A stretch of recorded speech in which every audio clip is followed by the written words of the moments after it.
Effects of electric current मध्ये आपण heating effect of electric current पाहिला. So in that, when a resistor is connected in an electric circuit, it produces heat due to an electric current. It is called heating effect of electric current. म्हणजे एखाद्या electric circuit मध्ये जर आपण resistor जोडला तर तो heat तयार करतो जर त्याच्यातून इलेक्ट्रिक करंट पास केला, त्याला आपण हिटिंग इफेक्ट म्हणतो. And after heating effect, today we see about the magnetic effect of electric current. आज आपण मॅग्नेटिक इफेक्ट बघूया इलेक्ट्रिक करंट मुळे. जसं हिटिंग इफेक्ट मध्ये इलेक्ट्रिकल एनर्जी हीट मध्ये रूपांतर होते, तसेच इलेक्ट्रिकल एनर्जी मॅग्नेटिझम मध्ये सुद्धा कन्वर्ट होऊ शकते. We can convert electrical energy into magnetism. So there is a relation between the electric current and magnetism. Electric करंटला आपण मॅग्नेटिझम मध्ये कन्वर्ट करू शकतो किंवा मॅग्नेटिझमला इलेक्ट्रिक करंट मध्ये कन्वर्ट करू शकतो. अलग लक्षात. तर त्यासाठी पहिल्यांदा एक ऍक्टिव्हिटी बघूया. पेज नंबर 51 घ्या. Try this. Connect the circuit as shown in figure. डावीकडली डायग्राम बघा, फिगर बघा. इलेक्ट्रिक सर्किट तयार करा की डायग्राम मध्ये दाखवल्याप्रमाणे. यामध्ये आपल्याला काय काय घ्यायचं बघा. Connect copper wire thicker and straight as compared to the connecting wires between A and B. A आणि बी च्या मध्ये कॉपर वायर घ्या, जाड घ्या कॉपर वायर, थिक, आणि स्ट्रेट घ्या, स्ट्रेट कंडक्टर बनवा. त्यानंतर keep a magnetic needle adjusted to the wire. या वायरच्या जवळ एक मॅग्नेटिक निडल ठेवली जी नॉर्थ आणि साऊथ ला थांबलेली असते नेहमी. पुढे कीप द प्लग की open in the circuit and observe the direction of the needle. Plug की ओपन ठेवलेली आहे, ही बॅटरी आहे, पॉझिटिव्ह निगेटिव्ह. अशा वेळेस जेव्हा आपण आता की ओपन ठेवली आहे, करंट फ्लो नाही, निडल जागेवर थांबलेली आहे. जेव्हा आता आपण की क्लोज करूया, current flows from positive to negative. Direction of current is from positive to negative and in the conductor मध्ये डायरेक्शन आहे from A to B. A to B हा करंट फ्लो होत आहे.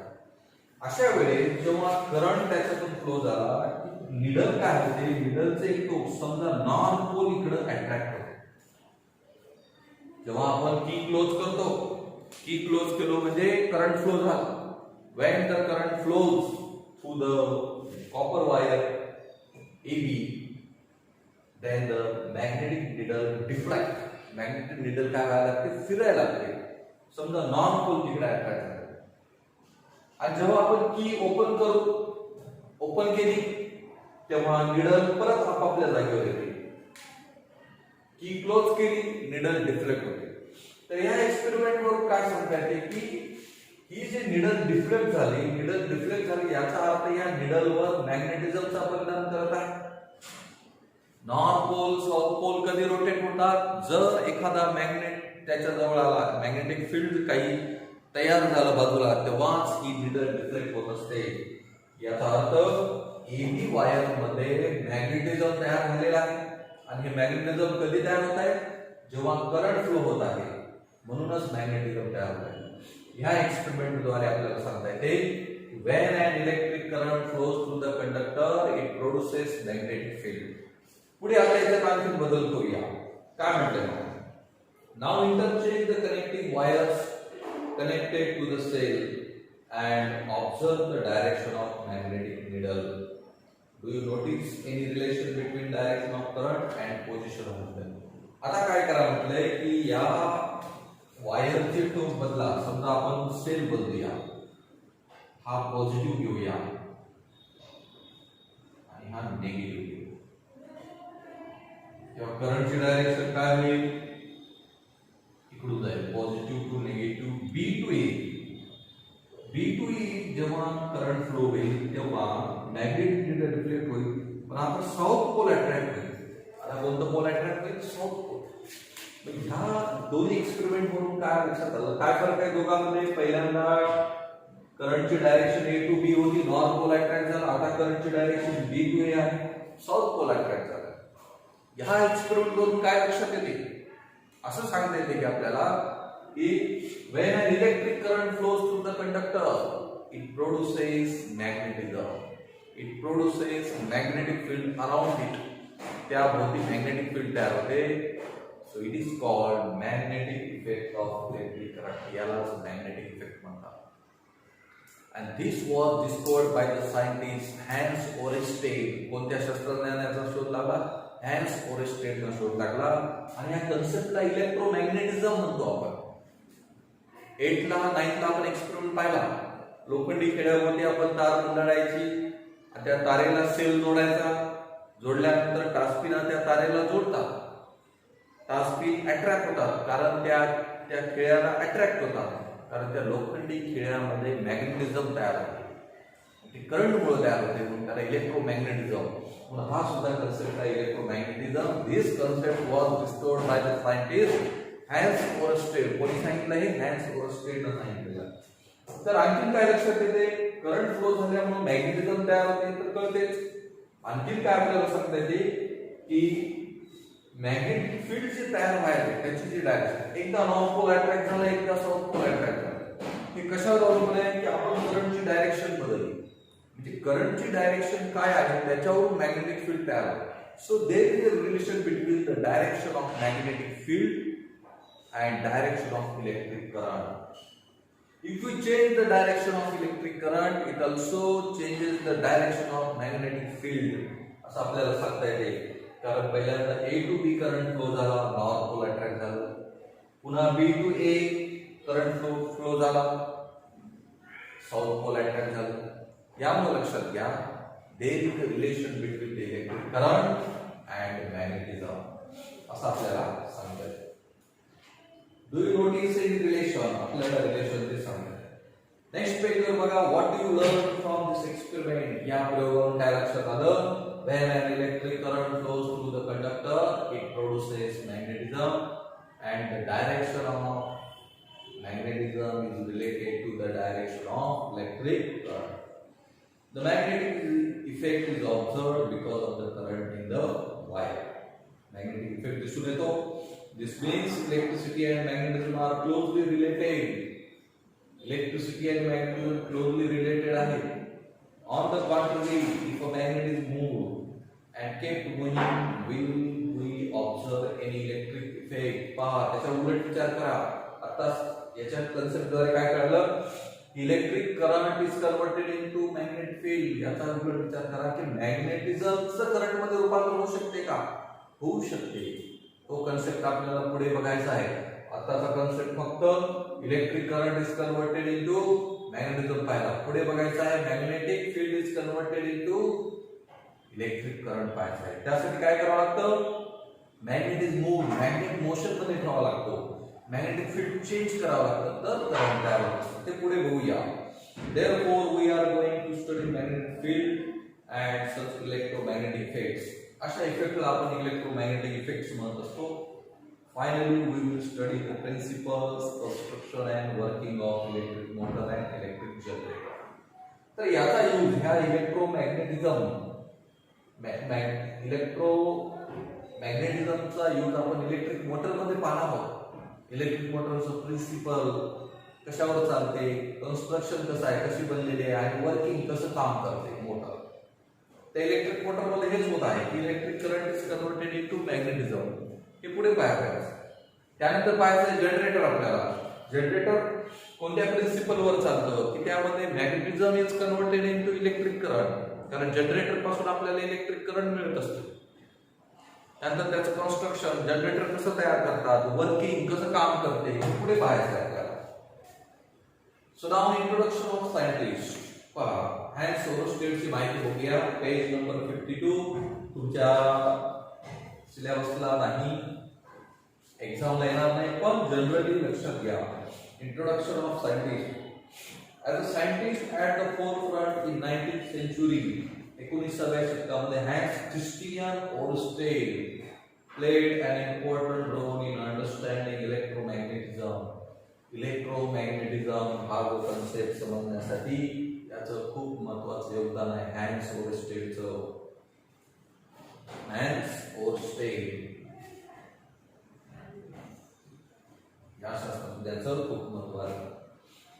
He observed in 1820 that when a current passes through a metal wire, the magnetic needle near the wire turns to a certain angle.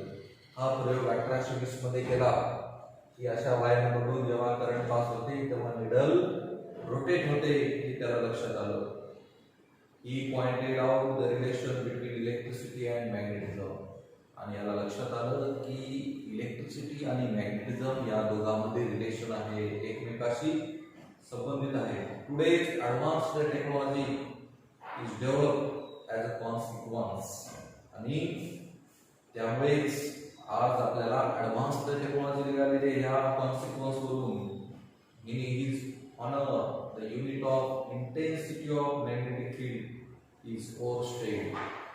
जे magnetic फील्डची intensity मोजण्यासाठी आपण Oersted हे unit याच्या नावाने यूज करतो हे लक्षात घ्या. पुढे जाऊया आपण. हा एक्सपेरिमेंट करून लक्षात आलंय इलेक्ट्रिक करंट जेव्हा एखाद्या कंडक्टरमधून फ्लो होतो मॅग्नेटिक इफेक्ट तयार होतो, मॅग्नेटिझम तयार होतो. आता या मॅग्नेटिक फील्ड मॅग्नेटिझमचा आपण अभ्यास करायचा आहे की त्याचं नेचर बघायचं आहे की मॅग्नेटिक फील्ड कशा पद्धतीने तयार होते, त्याची डायरेक्शन आपल्याला बघायची आहे. नेक्स्ट ऍक्टिव्हिटी आहे पेज नंबर 52 वर डायग्राम दिलेली आहे. 4.6 magnetic field produced around the conductor. Connect the circuit as shown in figure 4.6. He figure आहे राईट साइडला. त्या पद्धतीनं सर्किट जोडायचं आहे. काय काय घेतले बघा आपण.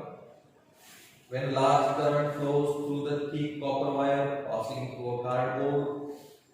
हा कार्डबोर्ड आहे, याच्यातून कॉपर वायर पास केलेला उभा. हा पुठ्ठा आडवा आहे. वरून हा कॉपर वायर पास केलेला आहे सेंटर मधून. लक्षात घ्या करंट त्याच्यामध्ये 1 एंपियर पेक्षा जास्त पाहिजे. The magnetic needle kept at a different points on the cardboard around the wire stands in different direction. Magnetic needle आपल्याला याच्या जवळ ठेवायचे आहे. समजा मरीनर्स कंपास घेऊ. मरीनर्स कंपास मध्ये मॅग्नेटिक निडल असते. ही निडल मध्यभागी अशी आपण दाबूया. ही निडल अशी रोटेट होते हे आपल्याला लक्षात येतं. मग यावरून काय लक्षात येते की या सर्किट मध्ये आपण बॅटरी जोडलेली आहे, ॲमीटर जोडलाय, इलेक्ट्रिक करंट किती फ्लो होत आहे मोजण्यासाठी, रेजिस्टन्स आहे, ही कॉपर वायर आहे. ह्या कॉपर वायरला आपण नाव देऊ शकतो AB नाव देऊ शकतो आपण. आणि हा पुठ्ठा ठेवलेला आहे. त्या पुठ्ठ्यामधून ही कॉपर वायर गेलेली की आहे. जेव्हा की क्लोज करू तेव्हा करंट पॉझिटिव्ह कडून निगेटिव्ह कडे फ्लो होते. अशा वेळेस जी निडल आहे ती डिफ्लेक्ट व्हायला. कारण आपल्याला माहित आहे की जेव्हा कंडक्टर मधून करंट फ्लो होतो त्याच्यात मॅग्नेटिझम तयार होते माहित आहे. हे एक्सपेरिमेंट वरूनच कळालं. पुढे काय बघायचं आपल्याला. The direction of current shown in the circuit as its conventional direction. आता करंटची डायरेक्शन काय आहे यामध्ये A to B ही करंटची डायरेक्शन याला conventional direction of current. Okay. What changes are caused by increasing और डिक्रीजिंग करंट. यामधलं करंट कमी जास्त आपण वाढवू शकतो रेजिस्टन्सचा बदल करून किंवा सेन्सचा. जर यामध्ये करंट वाढवला मॅग्नेटिझम वाढेल. तर हे कशावरून लक्षात येईल. निडलवरून. निडल जोरात डिफ्लेक्ट होईल. निडलची जी डिफ्लेक्शन आहे मोशन आहे ती फास्ट होईल. करंटची स्ट्रेंथ कमी ठेवा, निडलचं डिफ्लेक्शन कमी होईल. यावरून सांगता येते की as the electric current increases magnetic field also increases. As the electric current decreases, strength of current decreases, magnetism also decreases. हे सांगता येतं लक्षात घ्या या प्रयोगावरून. पुढे काय म्हणतात. What do you see when magnetic needle is kept at a little away from the wire? वायरच्या पासून निडल दूर घ्या. निडल जर दूर घेतला तर त्याचं जे डिफ्लेक्शन आहे ते कमी होईल. म्हणजे मॅग्नेटिक फील्ड कमी होईल. म्हणजे लक्षात घ्या, जशी जशी निडल जवळ जाईल डिफ्लेक्शन वाढेल म्हणजे मॅग्नेटिक फील्ड वाढेल. जशी जशी निडल वायर पासून दूर घेऊया मॅग्नेटिक फील्ड कमी होईल. याचा अर्थ मॅग्नेटिक फील्ड या कंडक्टर भोवती तयार झालेला आहे. कंडक्टरच्या जवळ जा फील्ड वाढते, जसं जसं दूर जा मॅग्नेटिक फील्ड कमी होते. So it depends upon the distance. या डिस्टन्स वर अवलंबून आहे. जेवढं जवळ जाऊ फील्ड वाढते, दूर जा फील्ड कमी होते. आणि त्या निडलची डायरेक्शन काय आहे वेगवेगळ्या आपण स्पॉटला घेऊन बघू शकतो. निडलची डायरेक्शन बदलते, त्याच्यावरून मॅग्नेटिक फील्डची डायरेक्शन कळते. पुढे iron fillings arrange themselves in a circle. Now instead of magnetic needle, आता needle काढून टाका. या ठिकाणी आता needle घेऊ नका. या पुठ्यावर काय करायचं आहे, spread iron fillings on the cardboard and observe. त्याच्यावर iron fillings टाका.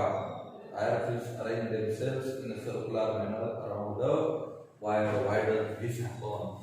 iron filling याच्यावर टाकली सुरुवातीला, करंट स्टॉप करा पहिलं. आयर्न फिलिंग टाकले तर सगळीकडे पसरतात. जेव्हा करंट स्टार्ट करा त्याला थोडंसं फ्लिक करायचं. फ्लिक केल्यानंतर आयर्न फिलिंग अशा सर्क्युलर लाईन्स मध्ये तुम्हाला अरेंज झालेले दिसून येतील. आयर्न फिलिंग कसे दिसून येतील, सर्क्युलर लाईन्स यामध्ये कर्व लाईन्स मध्ये तुम्हाला दिसून येतील. हे कशामुळे झालं, कारण या कंडक्टर भोवती मॅग्नेटिझम तयार झाले आणि ते मॅग्नेटिक लाईन्स तयार झाले. मॅग्नेटिक फील्ड जे कंडक्टर भोवती तयार झाले त्या लाईन्सला मॅग्नेटिक लाईन्स ऑफ फोर्स म्हणतात. हे लक्षात घ्या, आयर्न फिलिंग वरून लक्षात येते. You have studied magnetism and magnetic field in previous standard. The iron filings spread along the magnetic lines of force. Iron filings कसे पसरलेले आहेत, along the magnetic lines of force. याला magnetic lines of force म्हणतो. जेव्हा electric current एखाद्या conductor मधून flow होते तेव्हा त्या भोवती मॅग्नेटिक लाईन्स तयार होतात. हे आपल्याला या एक्सपेरिमेंट द्वारे सांगता येते. ऑलवेज रिमेंबर, जनरल काय सेल्फ करायचं तुम्हाला. a magnetic field is produced around a straight carrying conductor. Conductor भोवती मॅग्नेटिक फील्ड तयार होते. लक्षात आले. If the current is unchanged this magnetic field reduces as the distance from the wire increases. जर current मध्ये बदल केला तर मॅग्नेटिक फील्ड चेंज होते. तसेच डिस्टन्स मध्ये बदल केला, जवळ गेला फील्ड वाढते, दूर गेला फील्ड कमी होते. Therefore the concentric circles representing magnetic lines of force are shown bigger and rarefied as the distance of wire increases. म्हणजे तुम्ही जसं जसं जवळ गेला तसं ही लाईन्स डार्क दिसतील आणि दूर जाणार तसं तसं लाईन्स ही फिकट दिसतील. जवळच्या लाईन्स ऑफ फोर्स डार्क दिसतील म्हणजे तिथे मॅग्नेटिक फील्ड जास्त आहे, आणि दूर गेला तर अशी विरळ दिसतील, मोठे मोठे दिसतील. आयर्न फिलिंग दूर दूर दिसतील म्हणजे फील्ड कमी होत आहे. If the current through the wire is increased, the intensity of magnetic field increases. कारण मॅग्नेटिक फील्ड हे करंटवर अवलंबून आहे. करंटची स्ट्रेंथ वाढवा, मॅग्नेटिक फील्ड ही वाढेल. या सगळ्या एक्सपेरिमेंट वरून मॅग्नेटिक इफेक्ट काय लक्षात येतो. When an electric current flows through the conductor, it produces magnetic field. It produces magnetism. This is called magnetic field. And the strength of magnetism depends upon the strength of current. As the strength of current increases, magnetic field also increases. Strength of current decreases, magnetic field also decreases. And also the direction of magnetic lines of force depends upon the direction of current. एवढे तीन मुद्दे ह्या experiment वरून लक्षात येतात असं आपल्याला सांगता येते. आणि हा इलेक्ट्रोमॅग्नेटिझम कन्सेप्ट शास्त्रज्ञांना सांगितलं आहे. लक्षात घ्या. ओके.